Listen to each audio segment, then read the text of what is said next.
नमस्कार। आर्यन खान केस में लगातार नया मोड़ आता जा रहा है। अब तो इस केस ने देश की सियासत का पारा भी हाई कर दिया है। एक तरफ एनसीपी नेता नवाब मलिक हैं जो एनसीबी पर लगातार आरोप लगा रहे हैं, जांच पर सवाल उठा रहे हैं। इसके अलावा समीर वानखेड़े की कॉल डिटेल्स निकलवाने के लिए दबाव बना रहे हैं।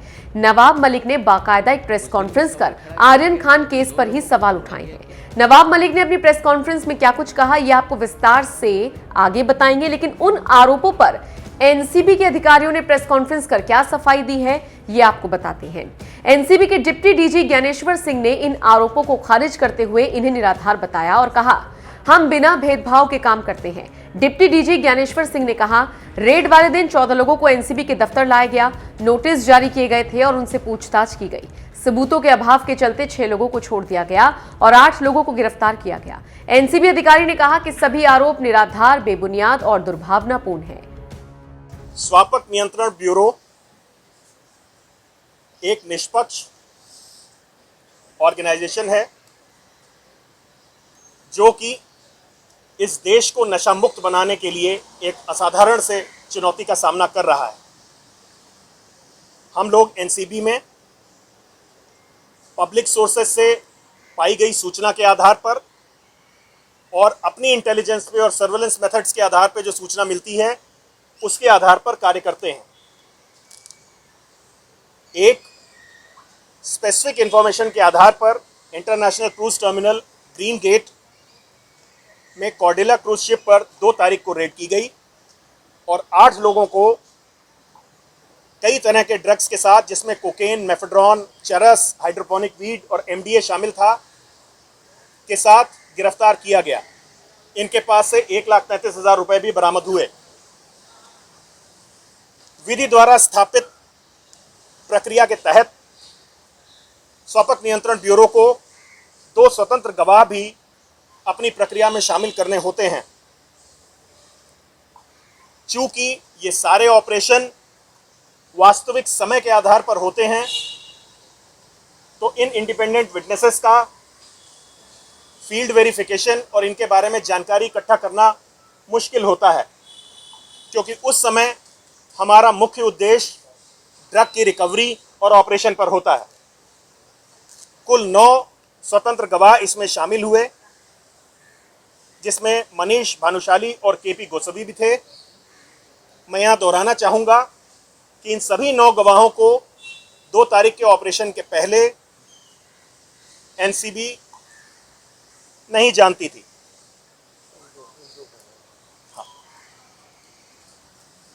चूंकि इस रेड में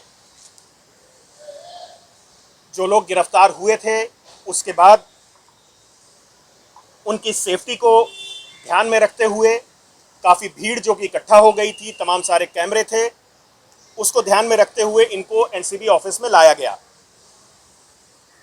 जितने भी लोग यहाँ पे डिटेन किए गए या अरेस्ट किए गए, उन सभी के साथ एनसीबी ने न्यायोचित और अच्छा व्यवहार किया।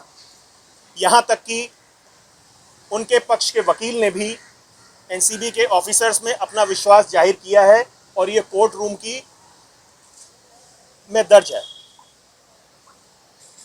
कुल 14 लोगों को एनसीबी के ऑफिस कुछ और आया है, आपका इस पर क्या कहना है?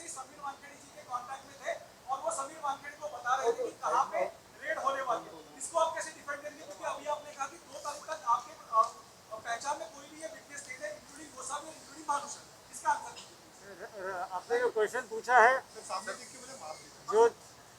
जो आपने अभी प्रश्न पूछा है, ये जैसा कि इंडिपेंडेंट विटनेसेस हैं, ये क्या कहते हैं उस पर हमें कोई टिप्पणी नहीं देना चाहिए। ये इंडिपेंडेंट लोग हैं, जो उन्हें कहना है वो कहते हैं। हमें जो कहना है माननीय न्यायालय के सामने। सर, समीर खान के आरोप पर क्या कहेंगे? सर, समीर खान के आरोप पर क्या कहेंगे कि वो ड्रग्स नहीं थे? सर इम्पोर्टेंट क्वेश्चन है।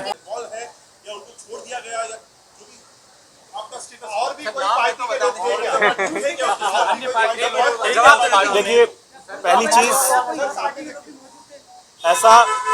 ऐसा सुनने में आ रहा था कि 8 लोगों को हमने गिरफ्तार किया है और एनसीबी ने 3 को छोड़ा है, जबकि मैंने अभी जो स्टेटमेंट जारी किया है उसमें बताया कि हमने 6 लोगों को साक्ष्यों के अभाव पर छोड़ा है। एनसीबी एक प्रोफेशनल ऑर्गेनाइजेशन है। हम किसी जाति, धर्म, पार्टी या एफिलिएशन के आधार पर काम नहीं करते हैं। सबूतों के आधार पे माननीय न्यायालय के सुपरविजन में काम करते हैं। और 6 लोग उस पार्टी में मौजूद था सर, नवाब मलिक ने कहा जा रहा है कि अन्य पार्टी के लोग जो हैं उस पार्टी में मौजूद थे, क्या उन्हें भी छोड़ा गया? क्या पार्थ पवार थे डेप्यूटी सीएम के? 6 लोगों का नाम बताइए। सर पार्थ पवार थे क्या सर? जो 6 लोगों में क्या नाम बता रहे नाम सांगते Sir, how do you respond to the allegations made by Sir, how do you respond to the क्या बीजेपी के नेताओं की तरफ से फोन आया था आपको इन तीनों लोगों को छोड़ने के लिए? एक मिनट अरे मराठी हो गया ए भाई अलीशा एक मिनट मराठी हो दे one by one question then only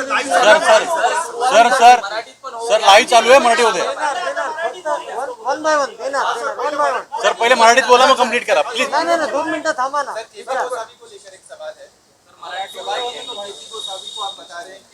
हम लोग के टाइम पास नहीं करेंगे देगा ना क्यों नहीं देगा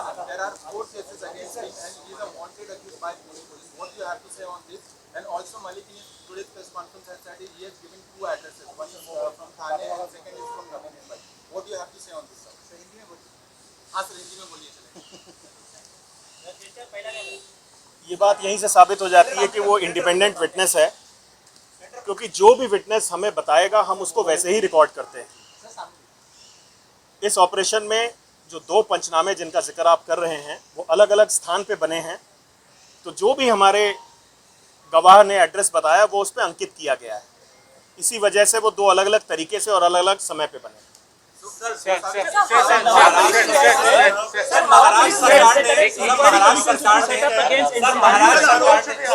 महाराष्ट्र सरकार ने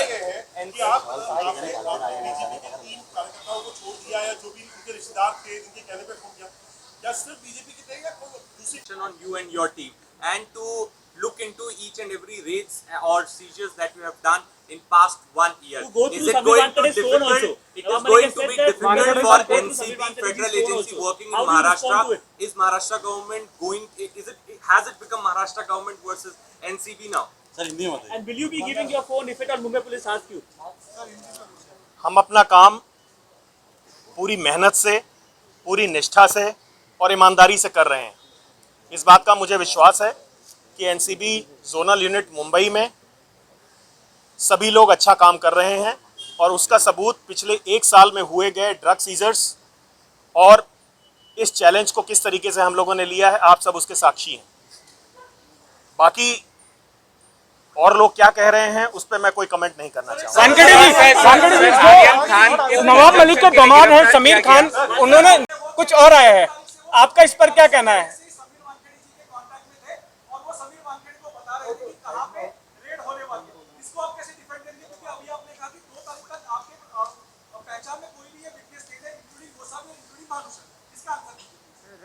आपने जो क्वेश्चन पूछा है, जो आपने अभी प्रश्न पूछा है, ये जैसा कि इंडिपेंडेंट विटनेसेस हैं, ये क्या कहते हैं उस पर हमें कोई टिप्पणी नहीं देना चाहिए। ये इंडिपेंडेंट लोग हैं, जो उन्हें कहना है वो कहते हैं, हमें जो कहना है माननीय न्यायालय के सामने। तो एनसीबी ने सफाई में क्या कुछ कहा ये तो आपने सुना, अब एनसीपी नेता नवाब मलिक के आरोपों को भी सुन लीजिए। एनसीबी बताए अगर 1300 लोगों में 11 ही लोगों को डिटेन किया गया तो 3 लोगों को क्यों छोड़ा? हम मांग करते हैं कि श्री वानखेड़े इसका खुलासा तात्काल रूप से करें। क्या कारण था कि 1300 लोगों में से इन 3 लोगों को भी लाया गया?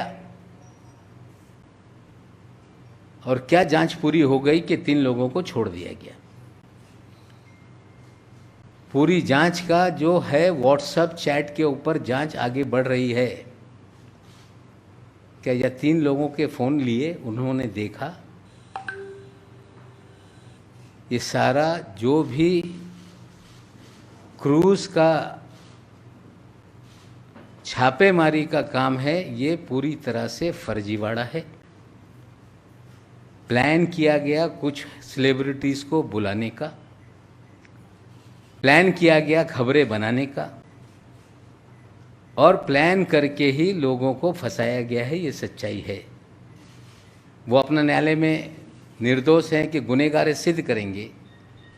आज हमारा इतना ही सवाल है कि ये 3 लोगों के बारे में एनसीबी बताए, लाया क्यों, छोड़ा क्यों, किसके कहने पे छोड़ा गया। और हम तो मुंबई और महाराष्ट्र की पुलिस से भी मांग करेंगे कि इन सभी के कॉल डिटेल निकाले जाएं। समीर वानखेड़े के भी कॉल डिटेल निकाले जाएं। और जब 3 लोग डिटेन किए गए, जिन्हें छोड़ा गया, उनके परिवार के 2 चाचा और उनके पिताजी कैसे एनसीबी ऑफिस में गए, हमें शंका है कि उनके पिताजी के फ़ोन से समीर वानखेड़े की दिल्ली और महाराष्ट्र के भारतीय जनता पार्टी के नेताओं के बीच में बात हुई है। और निश्चित रूप से कॉल डिटेल सामने आएगी तो सारा पकड़ने से लेके छोड़ने तक का जो भी सच्चाई है लोगों के सामने आएगी। आज इतनी ही जानकारी आपके सामने रख रहे हैं।